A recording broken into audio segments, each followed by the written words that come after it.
नमस्कार, news one India देख रहे हैं आप। मैं हूं आपके साथ कोमल गंगवार और मैं हूं आपके साथ ऋतु तोमर। टॉप इंडिया की शुरुआत करेंगे बड़ी खबर के साथ, जो कि लखनऊ से है।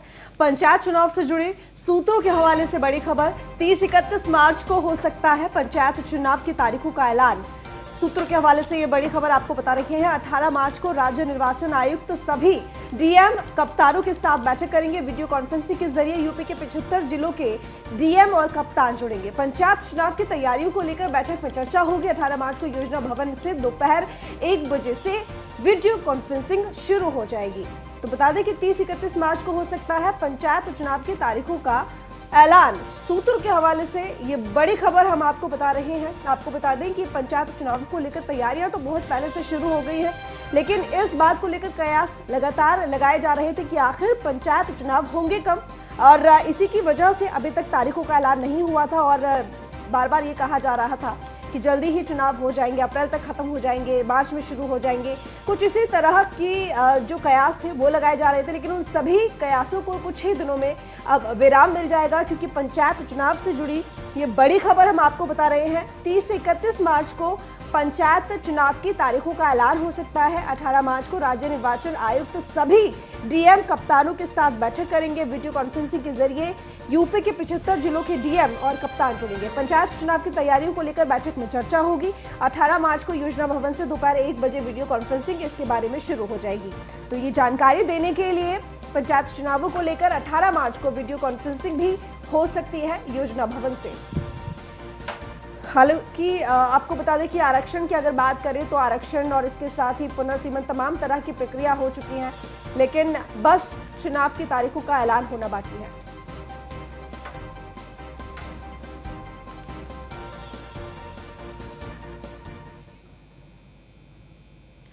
संवाददाता एसके वाजपेयी हमारे साथ लाइव जुड़ गए हैं, उनसे जानकारी लेंगे पूरी। एसके, जिस तरीके से पंचायत चुनाव से बड़ी ये सूत्रों के हवाले से खबर सामने आ रही है, कयास लगाया जा रहा है कि तारीखों का ऐलान हो जाएगा 30-31 मार्च को, कितना कुछ सच है?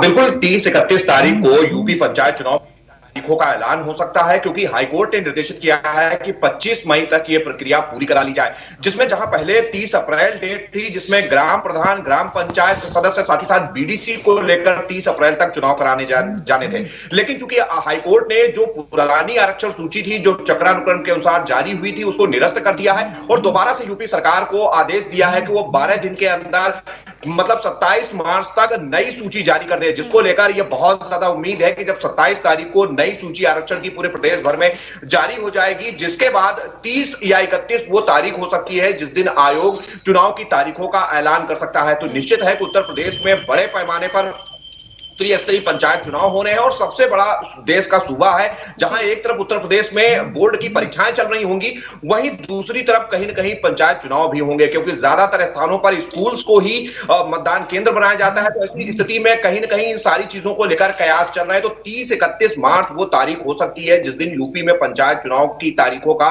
ऐलान हो जाए, और बहुत ज्यादा संभव भी है कि जिस दिन ये ऐलान हो उसी दिन चुनाव आचार संहिता को लेकर भी शुरुआत हो जाए और चुनाव आचार संहिता भी उत्तर प्रदेश में लागू हो जाए। चूंकि आप कल की अगर हम बात करें तो मुख्य निर्वाचन आयुक्त उत्तर प्रदेश के सभी जिलों के जिलाधिकारी और कप्तानों के साथ वीडियो कॉन्फ्रेंसिंग करने वाले हैं। इस वीडियो कॉन्फ्रेंसिंग का उद्देश्य यही होगा कि पोलिंग बूथ की स्थिति क्या है, जिले में अब तक की तैयारियां क्या है, कानून व्यवस्था की स्थिति क्या है, जो अपराधी हैं उनके खिलाफ क्या अब तक कदम उठाए गए हैं, शांतिपूर्ण चुनाव कराने के लिए अब तक जिला स्तर पर तैयारियों की व्यवस्था क्या की गई है, इन सारी चीजों को लेकर ये वीडियो कॉन्फ्रेंसिंग होगी, जिसमें सभी जिलों के जिलाधिकारी लेकर बात कर रहे हैं तो ना सिर्फ प्रशासन की तैयारी रहेगी, उन तमाम पार्टियों की भी तैयारी रहेगी। पार्टियों की तैयारी के बारे में भी जानेंगे आपसे और प्रशासन की तैयारी के बारे में भी।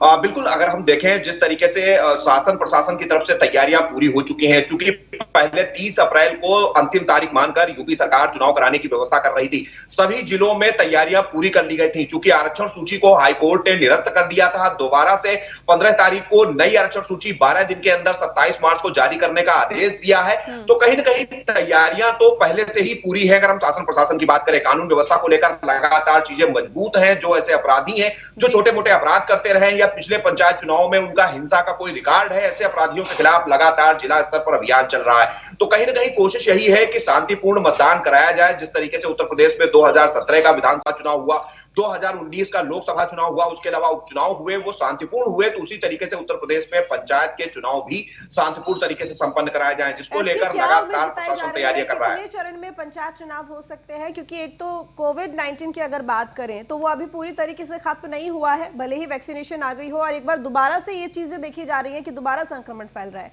तो क्या ये जो पंचायत चुनाव होने हैं ये कितने चरण में हो सकते हैं? बिल्कुल, अगर हम पंचायत चुनाव के चरणों की बात करें तो ये 4 चरण हो सकते हैं। प्रत्येक चरण में 19 से 20 जिले करीब एवरेज में अगर हम देखें तो शामिल हो सकते हैं, क्योंकि उत्तर प्रदेश में 75 जिले हैं। अगर हम देखें 19 या 20 जिले एक चरण में शामिल किए जाएंगे तो कहीं ना कहीं 75 जिले 4 चरणों में संपन्न हो जाएंगे, इन सभी 75 जिलों में यूपी पंचायत चुनाव। तो ऐसी स्थिति में कोशिश ये होगी कि जिन भी 19 जिलों में चुनाव कराया जाए उसमें एक साथ सभी सीटों के लिए चुनाव करा लिए जाएं। मतलब एक बार जिस चरण में जिस जिले का चुनाव होगा उस जिले में सभी चुनाव एक ही चरण में संपन्न करा लिए जाएंगे, ये कोशिश होगी।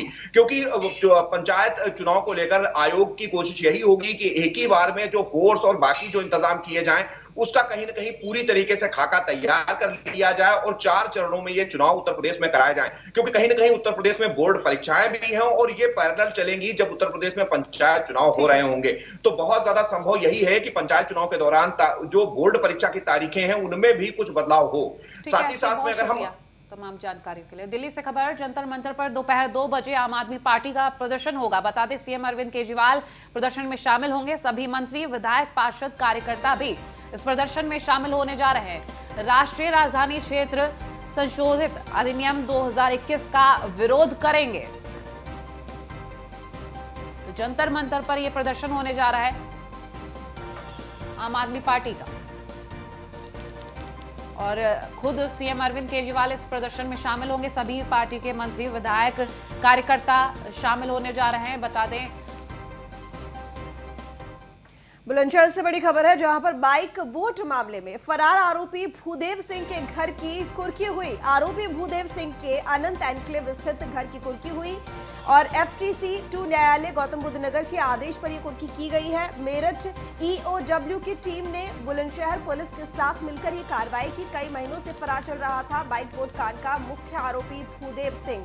हजारों करोड़ों रुपए लेकर ये बाइक बोट का जो पूरा घोटाला था ये किया गया था। लाखों लोगों से बाइक बोट नाम की कंपनी ने हजारों करोड़ रुपए लिए थे। बाइक बोट कंपनी के डायरेक्टर संजय भाटी को पुलिस पहले ही जेल भेज चुकी है। संजय भाटी के गैंग से जुड़े ज्यादातर आरोपियों को भी पुलिस जेल भेज चुकी है, लेकिन अब जो मुख्य आरोपी है भूदेव सिंह, उसके घर की कुर्की कर दी गई है। काफी समय से फरार चल रहा था, एक बड़े घोटाले का आरोप उसके ऊपर है, लेकिन अब कार्रवाई करते हुए उसके घर की कुर्की की गई। तो बुलंदशहर से बड़ी खबर आपको बता रहे हैं, बाइक बोट मामले में फरार आरोपी भूदेव सिंह के घर की कुर्की की गई।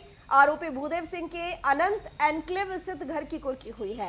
एफटीसी 2 न्यायालय गौतम बुद्ध नगर के आदेश पर यह कुर्की की गई है। तस्वीरें हम आपको दिखा रहे हैं उसी घर की।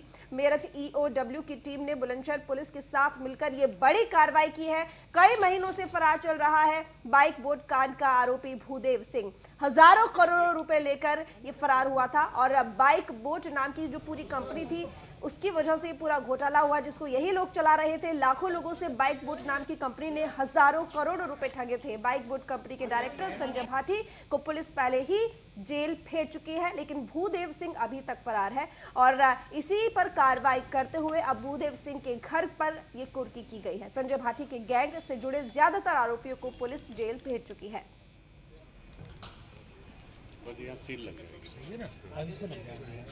तो जो तस्वीरें आप देख रहे हैं उसी वक्त की तस्वीरें हैं जब कुर्की की गई भूदेव सिंह के घर की। संजय भाटी के गैंग के जितने भी लोग हैं ज्यादातर जेल जा चुके हैं। संजय भाटी खुद जेल में हैं, जो कि इस बाइक बोट जो कंपनी है उसके डायरेक्टर थे। सबसे बड़ी बात है कि भूदेव का नाम भी था, लेकिन भूदेव अभी तक पुलिस की गिरफ्त में नहीं पहुंचा है और अभी तक पुलिस की गिरफ्त से दूर है। लेकिन कार्रवाई करते हुए पुलिस ने भूदेव सिंह के घर की कुर्की कर दी है। तो मेरठ ईओडब्ल्यू की टीम ने बुलंदशहर पुलिस के साथ मिलकर ये कार्रवाई की है। हालांकि पुलिस लगातार कोशिश कर रही है कि भूदेव सिंह को गिरफ्तार किया जा सके, लेकिन फिलहाल पुलिस को सफलता नहीं मिली। तो अशोक संवाददाता इस वक्त हमारे साथ जुड़े हुए ज्यादा जानकारी के साथ। अशोक, भूदेव सिंह के घर की कुर्की की गई है, ये जो प्रॉपर्टी है ये क्या मुख्य घर है भूदेव सिंह का जिस पर कुर्की की गई है? बिल्कुल, आपको बता दूं बाइक बोट प्रकरण का ये फरार आरोपी है भूदेव सिंह। ये बुलंदशहर में एक इनका मकान था, जिसको लेकर मेरठ EWT की टीम और गौतम नगर की पुलिस की टीम पहुंची है। मेरठ प्रभारी नीतू राणा, इंस्पेक्टर के सामने 5 सदस्यीय टीम ने एक कार्रवाई की है। ये बाइक बोट मामले में आरोपी चल रहा था, मुख्य इसमें आरोपी चिन्हित किया था। तमाम जितने भी निवेश किए थे पैसा, कई इसके दर्जन में मुकदमे चल रहे थे, वांछित चल रहे थे, जिसके लेकर बड़ी कार्रवाई की है। संजय भाटी का एक जो खेल खेला जा रहा था बाइक बोट के मामले में, ये उसका सहयोगी था और तो इसके चलते भूदेव सिंह से बड़ी कार्रवाई हुई है बुलंदशहर में। अशोक, क्या भूदेव सिंह की जितनी भी जो ये जो प्रॉपर्टी है, क्योंकि जाहिर सी बात है भूदेव सिंह पुलिस की गिरफ्त में नहीं है, पुलिस कोशिश कर रही है तलाश करने की, तो क्या धीरे धीरे करके उसकी सारी प्रॉपर्टी कुर्क की जाएगी?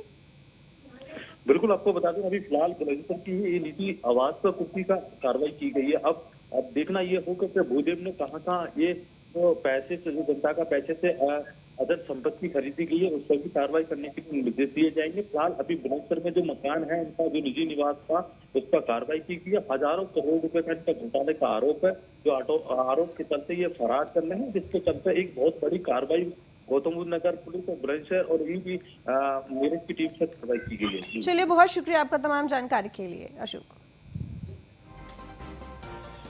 वहीं नोएडा के सेक्टर 93 के पास झाड़ियों में आग लग गई। आग की चपेट में टायर में हवा भरने वाला सिलेंडर आया। सिलेंडर की चपेट में आने से आग ने विकराल रूप ले लिया। थाना फेज 2 क्षेत्र का ये मामला बताया जा रहा है। इसके पास ही यह हादसा हुआ है। तस्वीरें दिखा रहे, एक्सक्लूसिव तस्वीरें इस वक्त आपकी स्क्रीन पर। जिस तरीके से ये भयानक आग लगी नोएडा के सेक्टर 93 के पास झाड़ियों में ये आग लगी है। आग की चपेट में टायर में हवा भरने वाला सिलेंडर आया और सिलेंडर के चपेट में आने के बाद से इस आग ने और ज्यादा विकराल रूप ले लिया। थाना फेज 2 क्षेत्र के पास यह हादसा हुआ। इस वक्त ये एक्सक्लूसिव तस्वीरें आपको उसी हादसे की दिखा रहे हैं। न्यूज़ 1 इंडिया की स्क्रीन पर आप उस हादसे की तस्वीर देख रहे हैं, जहां हवा भरने वाले सिलेंडर की जब वो चपेट में आया आग की, उसके बाद से और ज्यादा आग विकराल हो गई।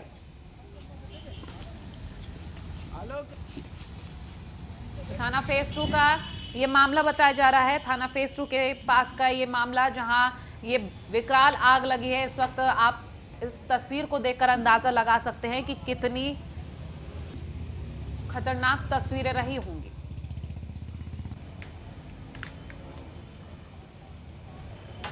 सेक्टर 93 के पास झाड़ियों में ये आग लगी थी। फेज 2 का यह मामला, टायर में हवा भरने वाला सिलेंडर था जो आग की चपेट में आ गया और इसके बाद ये तस्वीरें और ज्यादा विकराल होती चली गई, क्योंकि जिस तरीके से आग की चपेट में वो सिलेंडर आया, आग और ज्यादा भीषण हो गई।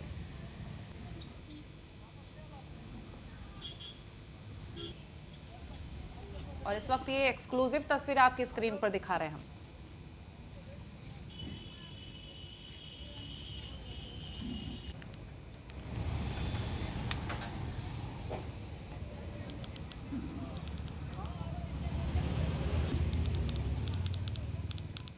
रुक करेंगे अगली बड़ी खबर की तरफ, जो कि अयोध्या से है, जहां पर निरीक्षक और उप निरीक्षकों में बड़ा फेरबदल किया गया है। 26 निरीक्षक और उप निरीक्षक के कार्यक्षेत्र में फेरबदल हुआ। डीआईजी और एसएसपी दीपक कुमार ने यह फेरबदल किया है। चौकी इंचार्ज रामनगर दिनेश सिंह लाइन हाजिर किए गए हैं। कटरा चौकी इंचार्ज राजेंद्र यादव हटा दिए गए हैं। तो निरीक्षक और उप निरीक्षक के कार्यक्षेत्र में यह बड़ा फेरबदल हुआ अयोध्या में। आपको बता दें, लगभग 26 निरीक्षक और उप निरीक्षकों के कार्यक्षेत्र में फेरबदल किया गया है। डीआईजी एसएसपी दीपक कुमार ने ये बड़ा फेरबदल किया है। चौकी इंचार्ज रामनगर दिनेश सिंह लाइन हाजिर किए गए हैं। कटरा चौकी इंचार्ज राजेंद्र यादव हटा दिए गए हैं। तो कानून व्यवस्था को बेहतर करने के लिए, सुदृढ़ करने के लिए एक बड़ा फैसला। 26 निरीक्षक और उप निरीक्षकों के कार्यक्षेत्र में बड़ा फेरबदल। आपको बता दें कि डीआईजी एसएसपी दीपक कुमार ने ये बड़ा फेरबदल किया। चौकी इंचार्ज रामनगर दिनेश सिंह की अगर बात करें तो उन्हें लाइन हाजिर किया गया है और कटरा चौकी इंचार्ज राजेंद्र यादव हटा दिए गए हैं। और बाकी जो 26 निरीक्षक और उप निरीक्षक हैं, उनके कार्यक्षेत्र में बदलाव, जिससे कि कानून व्यवस्था बेहतर हो सके। और आपको बता दें कि लगातार अयोध्या में कुछ इस तरह के फैसले लिए जा रहे हैं। अयोध्या को विकास के एक कह सकते हैं कि विकसित रूप से आगे बढ़ाने के लिए लगातार सरकार काम कर रही है और अगर कानून व्यवस्था की बात करें तो उसको लेकर भी प्रशासन पूरी तरह से चौकन्ना है और लगातार इस तरीके से कानून व्यवस्था को मजबूत करने के लिए फैसले लिए जा रहे हैं। और अब यहाँ पर डीआईजी और इसके साथ ही जो एसएसपी हैं दीपक कुमार, उन्होंने ये बड़ा फेरबदल किया है। लखनऊ से खबर, यूपी की जेलों में बंद कैदियों का वैक्सीनेशन होगा। राज्य मानवाधिकार आयोग ने टीकाकरण का आदेश दिया है। पात्र कैदियों का टीकाकरण कराने को लेकर निर्देश जारी कर दिए गए। तो 4 सप्ताह में वैक्सीनेशन की रिपोर्ट सौंपने के निर्देश दिए हैं। 60 वर्ष से ऊपर उम्र वाले कैदियों को टीका लगेगा। 45 से 60 वर्ष के गंभीर बीमारियों से ग्रस्त कैदियों का वैक्सीनेशन होगा। मानवाधिकार आयोग ने जेल प्रशासन को निर्देश दिए हैं। तो वैक्सीनेशन को लेकर ये खबर, जेल में बंद कैदियों को भी वैक्सीन लगेगी। 60 वर्ष से ऊपर वाले कैदियों को पहले वैक्सीन लगेगी। और जिस तरीके से ये खबर सामने आ रही है, वैक्सीनेशन 16 जनवरी से शुरू हुआ था और ऐसे में अब जो जेल में बंद कैदी हैं उनको भी वैक्सीन का डोज दिया जाएगा।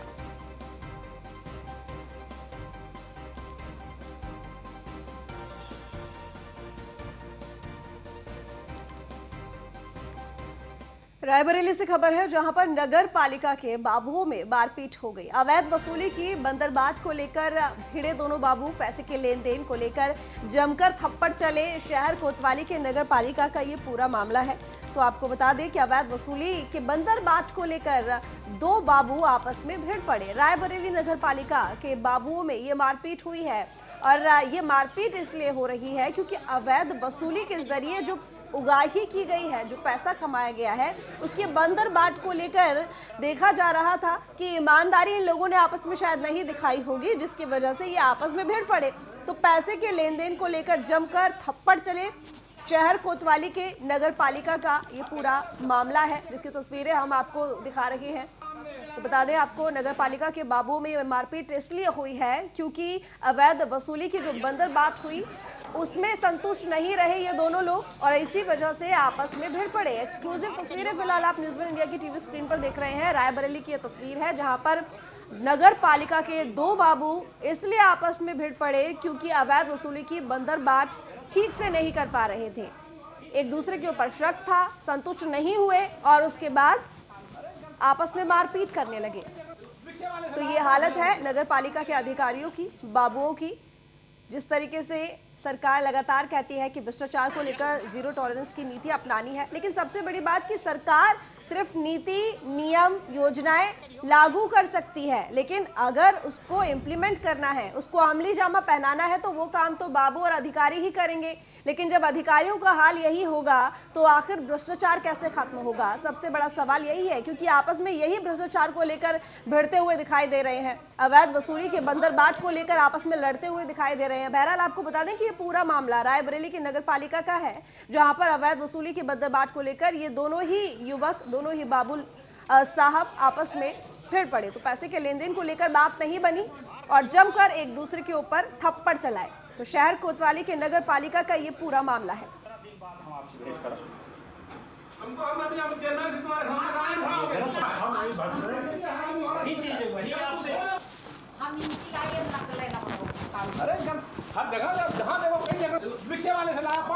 तो एक्सक्लूसिव तस्वीरें आप देख रहे हैं रायबरेली के नगर पालिका के बाबुओं की, जो कि इसलिए लड़ रहे हैं क्योंकि अवैध वसूली में जो इन्होंने कमाया है वो एक दूसरे के साथ ये ठीक से बांट नहीं पा रहे, इसीलिए आपस में भिड़ पड़े, एक दूसरे के ऊपर थप्पड़ चलाने लगे। हालांकि जिस तरीके से तस्वीर सामने आई है उससे यही समझ में आता है कि इनकी लड़ाई को देखकर आसपास के जितने भी साथ में काम करने वाले लोग हैं, कर्मचारी हैं, अधिकारी, वो भी मौके पर पहुंचे। इन दोनों को समझाने बुझाने की कोशिश की गई होगी, रोकने की कोशिश की गई होगी, लेकिन ये दोनों रुकने का नाम नहीं ले रहे थे। तो ये भ्रष्टाचार को कैसे कम करेंगे? सबसे बड़ा सवाल यही कि अगर खुद ही भ्रष्टाचार में लिप्त रहेंगे तो भ्रष्टाचार कम कैसे होगा?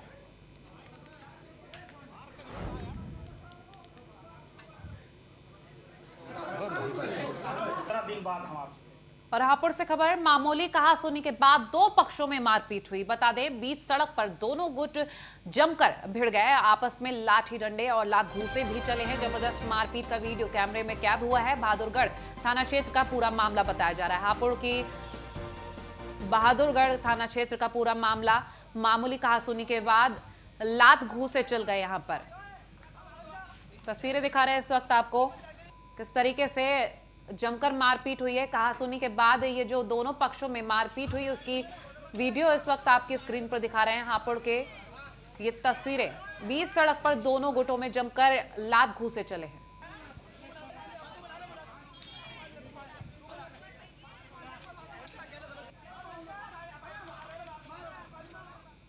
नोएडा से खबर है जहां पर कारपेट कारोबारी के खाली मकान में मानव कंकाल मिला है। कंकाल मिलने से आसपास के इलाके में हड़कंप मचा हुआ है। मौके पर पहुंची पुलिस और फोरेंसिक टीम जांच में जुटी हुई है। पुलिस ने मानव कंकाल को डीएनए टेस्ट के लिए भेज दिया है। नोएडा सेक्टर 26 का ये पूरा मामला है। बता दें आपको, नर कंकाल मिला नोएडा में कॉर्पोरेट कारोबारी के खाली मकान में ये मानव कंकाल मिला। कंकाल मिलने से आसपास के इलाके में हड़कंप मच गया है। आपको बता दें कि पूरा मामला नोएडा सेक्टर 26 का है, जहां पर मौके पर पुलिस और फोरेंसिक टीम जांच के लिए पहुंची और पुलिस ने मानव कंकाल को डीएनए टेस्ट के लिए आगे भेज दिया है। आज सेक्टर 20 में सेक्टर 26 एरिया है, वहाँ पर एक मकान है जो आधा बना हुआ है और आसपास में काफ़ी झाड़ियाँ हैं। जो उसके मकान मालिक हैं उन्होंने किसी एक व्यक्ति को उस घर को, उस प्रीमाइस को देखने के लिए भेजा होगा। वहाँ जब वो गए तो एक जो कमरा बना हुआ है उसमें एक स्केलेटन पड़ा हुआ मिला है। उसको सूचना उसकी पुलिस को मिली और उसके बाद तत्काल हमारी टीम वहाँ गई, एफएसएल की टीम भी गई। जो भी एविडेंस थे उसको कलेक्ट किया गया है और जो वो स्केलेटन मिला है उसको हम लोगों ने पीएम के लिए भेजा है। पीएम की कार्रवाई की जा रही है और बाकी आसपास के लोगों से छानबीन की जा रही है और जो भी फाइंडिंग्स होगी उसके हिसाब से अग्रिम कार्रवाई की जाएगी। देखिए, आज सेक्टर 20 में